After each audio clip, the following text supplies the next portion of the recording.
Ira, ano ba? Sinasabi ko sa'yo, tatatarantaruin ka lang ng lalaking yun. It's not good for you.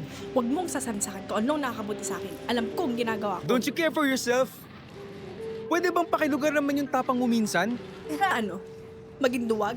Katulad mo? I just care for you. Okay? Really? Yellow? You care for me? After mo akong saktan, nung sinabi ko sa'yo nasasaktan na ako, nagkaroon ka ba ng paki sa akin? You were in a relationship, Ira. Ayoko makasira ng relasyon ng iba. Lalo't magkakaayos pa naman kayo ni Renzo eh. Hindi na kami magkakaayos. Alam mo yun? Best friend kita, Chelo. Parang mas may makikas sa kanya.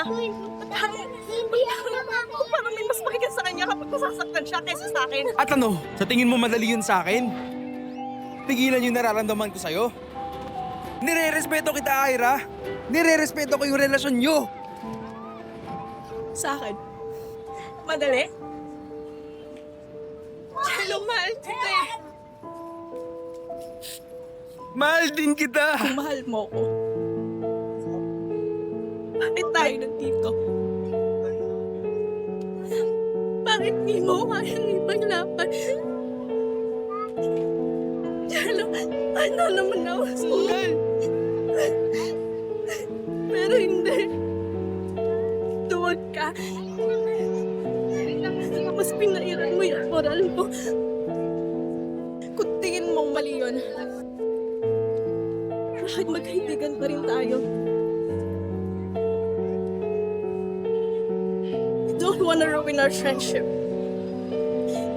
Well, I guess it's already ruined. From the moment we love each other. But I guess it's time to let go. Ira. Tapos na tayo. No, Ira.